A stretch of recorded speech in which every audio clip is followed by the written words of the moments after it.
get that list together for you. At this time, ready for teachers? Yes. All right.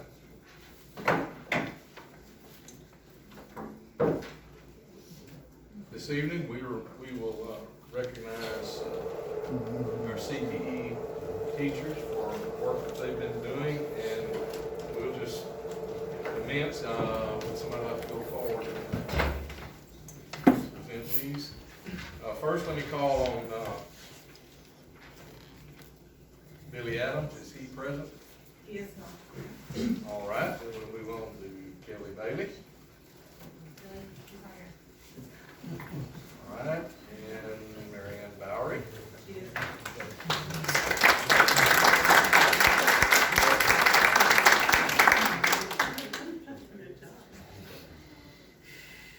All right, Ms. Bowery, the comment here is that she's outgoing, tries to push her kids to do things they wouldn't normally do, which just makes us learn even more if we don't want to. If you have a sick animal, you can call her anytime, even if it's really late at night. She'll help you. All right.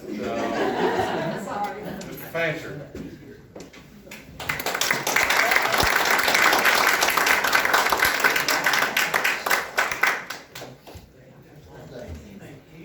All right, the comment here, if you really want to learn to weld, he's your teacher for you. He's strict, but at the same time, he's a lot of fun as a teacher. That's true.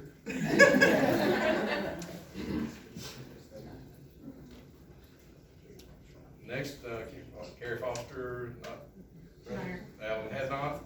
He is here.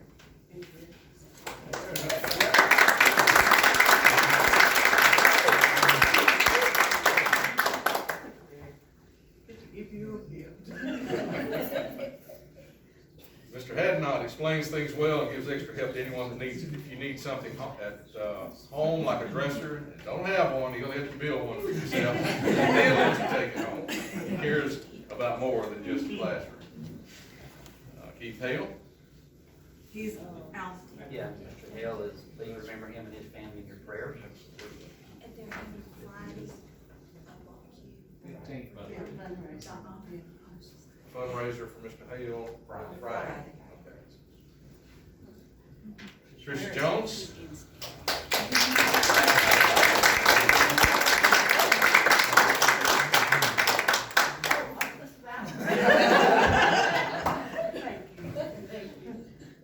Comment here is she is willing to help you better your grade if you ask her. She is easy to talk to and understanding. Her class is not what I expected. And I do not really care about the plants, but even the science class. I thought it would be an easy science grade, but I was wrong. I've learned a lot from her, and she's made it interesting.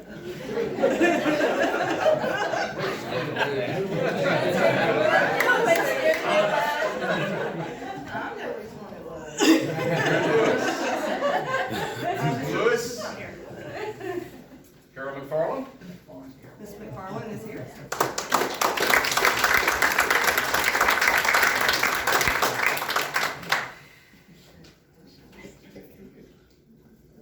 Okay, the comment here, the work is hard, but she makes it easier and gives us extra time to get it all done. Her class is my favorite because I feel like she really cares about me, and not just the class and the grades. She always smiles even when I think she probably doesn't want to. You always want to. I don't get any comment. Mr. Nay, Luke Nay, The head sports tonight. Dorothy Parker, She's not here. No. Jamel Powell. She is here.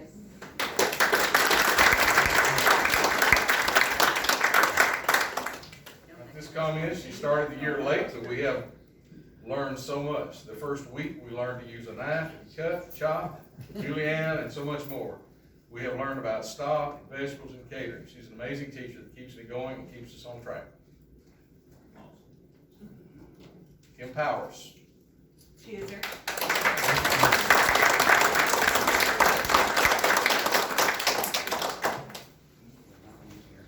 Okay, we don't have a paper, but we'll get you one.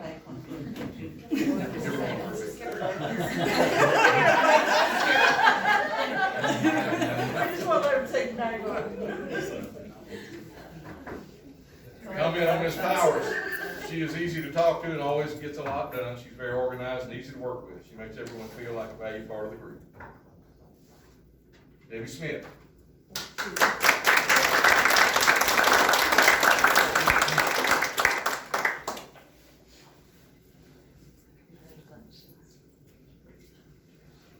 All right, comments. She is organized to make sure everyone understands the lesson. She doesn't just care about the grades. She cares about the students on a personal level and what is going on in their lives.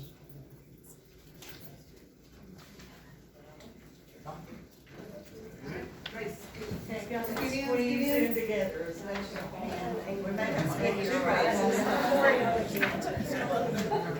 We need two rounds. Let's have the teachers all step down, bro. Just step down. There we go. That's better. Very hot. Okay, ready? All right. Thank you.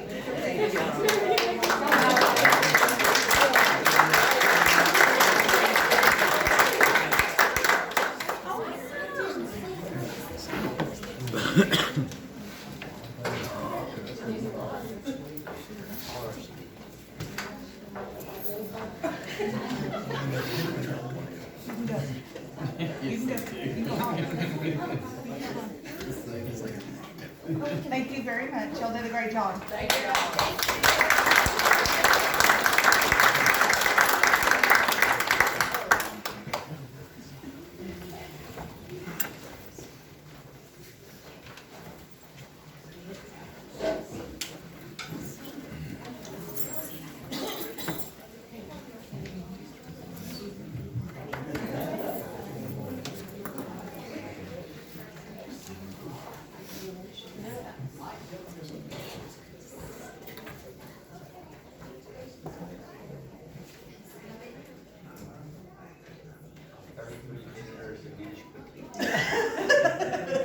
Real quick.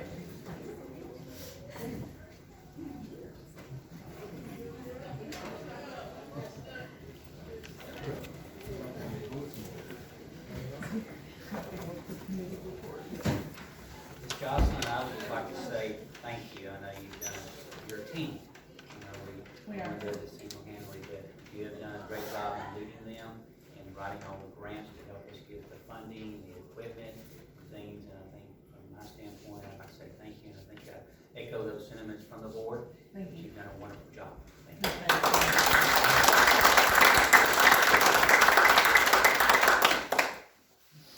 Next item is on our agenda, Ms. Kelly, open forum. Forum. Next is our consent agenda. Give you a few minutes. There are several public hearing, regular board meetings, several other items, tax collection report, investment report, donations to Jasper ISD, and also professional appointment. Anyone need anything pulled from that? Okay. Entertain a motion. So moved. Kenmack, second from Mr. Hildebrand. Questions, just a couple of comments. One, I know looking at our donations from our community, because we're so community driven with our school district, because it's our children, and it's our staff, and then it's our community. And accepting donations, we're accepting two. One is from the Jasper Economic Development, and the other one is from the higher education, and that is to help our students attend those dual credit CT programs. Is that all that funding? I shouldn't say all that, but is there other additional things we use that funding for? These two, the 5,600 from JEDCO, that was primarily for CTE dual credit classes, and the 2,500 from the Higher Ed Foundation was for academic dual credit classes. Those are scholarships, so. So that's another thing that I know we as a board and our school district talked about, how do we get more students involved in those dual credits, and some is the affordability. And so with those two organizations of Jasper Economic Development and the higher education, it gives our more students the opportunity to attend those. So we want to make sure we thank both of those organizations publicly. And Ms. report had a couple of questions just on the tax collection. I'm sorry I didn't get to review till later this evening, but, on our M and O, I know that our 1920, we're less on our, current collections and also on, we have, wondering how you feel about those, looking at, we're about $400,000 less, on our M and O from last year. I know it looks like on our all funds, we're still good, but we feel we're 6 months through now, half the year. What's your take on that? Generally from here on out, in the past, we've collected around 100,000 a month for the rest of the, part. Most of the big deposits are usually January and February, so, I'm not, You feel good, comfortable? yeah, I mean, I think we're gonna be okay with what we've collected so far, plus our state revenue, cause our enrollment is right there where we budgeted, so we should be good. We're gonna run the numbers this week on the attendance based on the first 6 weeks and see how we stand. Yes, ma'am. Okay. And, so just, because I know last year we were around 92, 93% at this time, we're at 90, and of course we're dealing with millions of dollars in that part, so thank you for those. Okay. Any other questions or comments on the consent agenda? Not seeing any. All in favor, show of right hand. Motion passes 5-0. Thank you.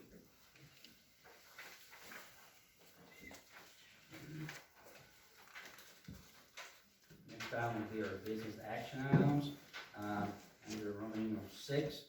First one is consider and if appropriate allow the administration to seek bids for the district-owned property associated with road campus. Dr. Hyde. All right, we had commissioned an appraisal of the property, and the appraisal that came in on 17, almost 18 acres, came in at about 900,000 from that appraiser. The reason I bring this to you tonight is to get a more accurate consideration of what the property would really bring. In my view, we would need to seek bids on it. We could state a minimum value of what we would accept, put in there that we reserve the right to accept or refuse any and all bids. And then that would give you a real dollar amount that you could look at and come to a conclusion that you wanna sell it or you don't wanna sell it, would still be in your hands if we did that. And probably get us a more accurate read to go along with and support or in contrast to the appraisal that we have. If you would like to do that, I just offer that if you would care to go down that path. Okay, we have a motion, please make sure I get it correct. We have a recommendation from administration to approve the acceptance of bids for the sale of the road property. Also, a minimum bid with the flexibility of refusing those bids if needed. Is that the motion? Correct. Recommendation? Correct. We have a recommendation from administration. Do we have a motion? Make a motion. Second. Stewart, makes the motion, Dr. Kemack seconds. Any questions or comments? Well, I would like to, Dr. Hayden, if you would share with the public what it's been costing the taxpayers to leave it and not do nothing with it. Right, we're in maintenance and electricity out there, we're running about 30,000 a year. Just to have the property, on the site. The additional cost involved in dealing with that property, if we tried to put it back into service, would involve a demolition. To try to put the existing facility back into service is an extreme cost for the value of what you get out of it. So if you're gonna use the property, basically you gotta clear it off and then build a new campus out there. Further, this is complicated by the fact that there's a highway coming through. And when when that highway comes through, that's gonna change all the property lines out there. And we will no longer have the almost 18 acres anymore. So then now you've changed the traffic pattern and probably volume. You're sitting right by the railroad track, that hasn't changed. But when you put all that together with a trucking outfit out there and all this, it brings into question whether or not that is really a suitable place nowadays to go with a campus for kids. Because we have a lot of other options about that. And so that's kind of the background on why we're taking a look at it at this point. What highway is coming through? Interstate 14. 14. Have they gotten that passed or approved yet? In that is, we would have to have an open forum on that for, and we passed that. No, the highway, has it been approved yet, the interstate? We can't discuss those things through the meeting, and on that part, we can, Dr. Hyden, you can come and visit, you are correct on that though, from there. So that is the plan. I do not, and we are not, can't really give out the information because all we have is knowledge of it. We don't know if it's been approved or anything from that standpoint. And I do that very respectful, just to follow the law of order. With that, I know that the equipment and supplies in there are surplus. Right. So with the sale of that, does that include that equipment inside the building? Or would we take that out? Or does that make any really big difference? I don't think there's anything in there that would change the value of it one way or the other. And everything that we can offer out, we'll try to get that done if we get that far. Again, this is about having real information with which to make a decision. You're not making a decision yet that you're selling or not selling. Just trying to get real numbers on the page. For clarification, if we solicit bids and we receive bids, we're still not obligated to act. You are not, because that will be posted with the right of refusal of any and all bids. Okay. Does that 18 acres include the land that has been deeded to the? No. No, That's- that 4 acres is separate, that's deeded to the alumni. And that is I see some of the alumni here. Yep. And so I'm sure those discussions have taken place with the alumni on that, with these plans ahead of time. Do that. We wanna make sure that we keep, good relations on that side, so, keeping that, there. We did in the motion, or in the recommendation, and then the motion followed the recommendation, set a minimum bid. Do we do that in the public, or do we need to set that now? If you allow us to determine a minimum bid, I'm just saying that you, to get permission to set a minimum bid, we need to do a little research to determine what that is. Okay.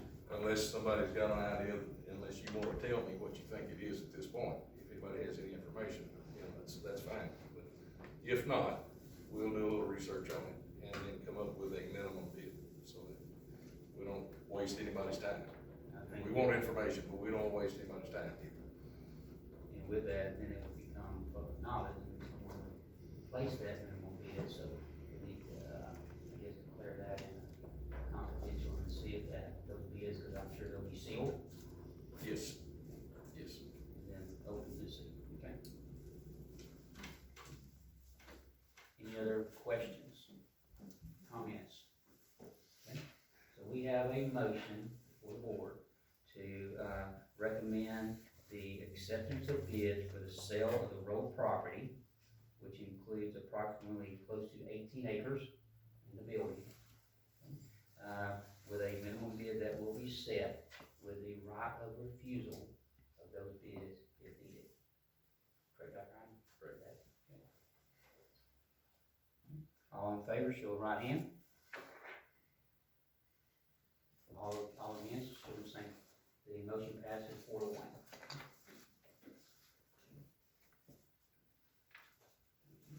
The next item on the agenda is, consider and if appropriate, approve the E3 energy efficiency and facility improvement project. Mr. Sutton. In accordance with district policy CH local, any single budgeted purchase of goods or services that costs $50,000 or more shall require board approval. In August, the Jasper ISD Board of Trustees approved and Jasper ISD advertised an RFQ for design build in accordance with CBE legal. The RFQ was posted both online and in local papers. Jasper ISD received one RFQ for the design build services for an energy efficiency and conservation program from E3 Integral Solutions Incorporated. These services included the replacement of HVAC more than 15 years old, replacement of fluorescent lightings with more energy efficient LED lighting, and looked at roofing needs and other energy efficient projects using SECO funds where possible. In September, the Jasper ISD Board of Trustees approved E3 as a design builder for the previously mentioned energy efficiency and conservation program. Since then, we are in the final stages of SECO approval, and E3 and Jasper ISD have a plan in place for the replacement of all HVAC systems more than 15 years old, and the replacement of fluorescent lighting with more energy efficient LED lighting, and the replacement of roofs at Parnell, Jasper Junior High, and Jasper High School. Projected cost of the projects are $3.4 million for the replacement of HVAC and lighting, 2.8 of which would come from the SECO funds, pending final SECO approval, and $533,000 of which would be out of JISD fund balance, and $2.7 million for the above mentioned roof replacements, which would come from JISD fund balance.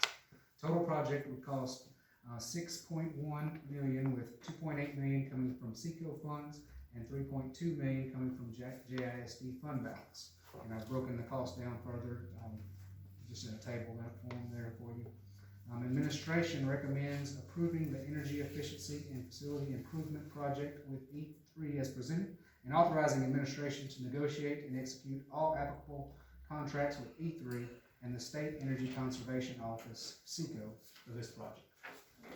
We have a recommendation from administration to approve the energy efficiency and facility improvement project with E3 as presented, and authorize administration to negotiate and execute all applicable contracts with E3 and the State Energy Conservation Office for this project. Entertain a motion. So moved. Dr. Kinack, second from Mr. Hildebrand. Open for discussion. And also have Jared and his team here, if we have questions that So dig deeper. So we have currently in our fund balance the amount of, In the general fund, 11.7 million. I'm sorry, 11.7. 11.7. As, so the SECO funding is, if we move forward, is pending final approval. What's the timeline are we looking at there? I was hoping today, but they didn't finish. It's supposed to be at least this week, final approval, and then they go through the process of finishing the loan documents, and that's supposed to be before the end of March. And then it's just you sign the loan documents and they give you the escrow. To be clear, the final approval is, what do you think, as far as the numbers we see here, do you see that moving, or?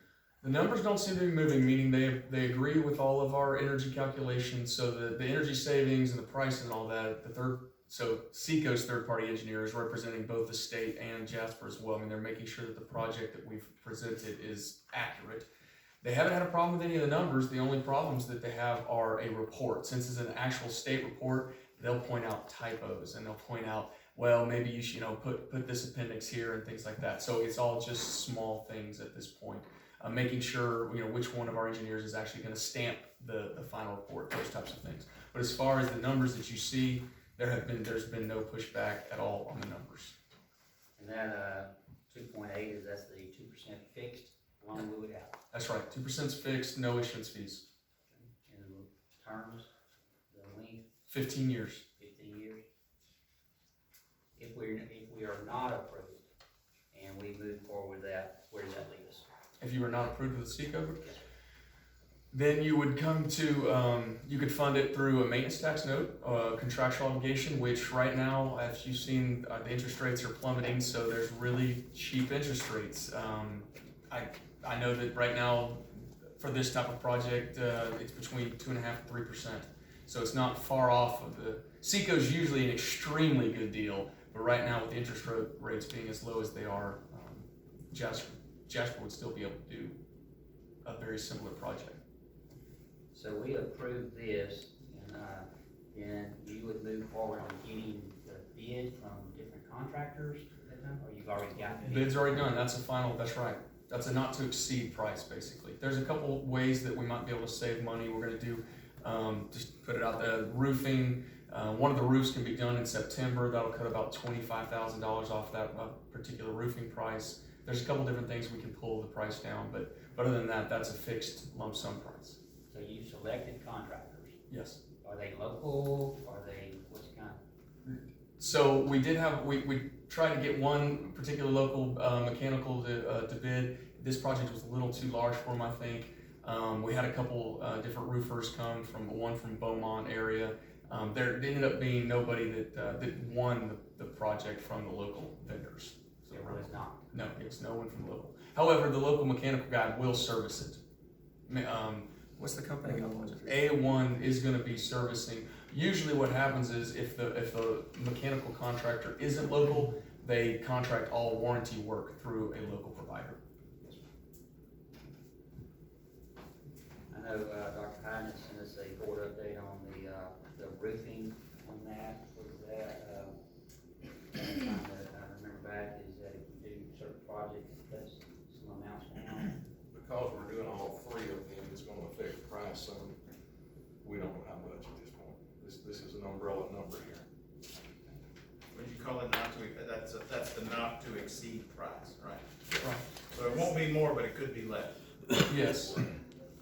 It shouldn't be, just to be clear, it should not be excessively less. I mean, it's fully designed. I mean, they bid the projects. The only way it'll be less. Yeah, I don't want to false hope. I got you. How is this coordinated with the ideal impact that we are involved in? Ideal Impact keeps doing what they're doing. They're working the thermostats and controlling when it comes on, and they keep doing what they've been doing. We're providing new equipment. Well, that's when it's pushed out the savings portion and the rebate back, and how's that gonna? Well, I'll let the engineers talk about that, because I gotta believe with the newer equipment, we're gonna run more efficiently. So the savings will come, but they may come not all from Ideal, they may come also from the fact that you got the equipment. That's right. So as long as Jasper gets the savings, we don't really care as much who gets the credit for it. But so what Ideal Impact was here, I'll stand so what Ideal Impact was affecting was the actual consumption when you are operating the facility. What we're affecting is how much energy you're using as you operate the facility, meaning your LEDs will now be more efficient, your units will now be more efficient. So it's a different savings pot. One is just restricting the amount of time you use it. The other is when you're using it, it's more efficient. So that's what the Seco doesn't give you any credit for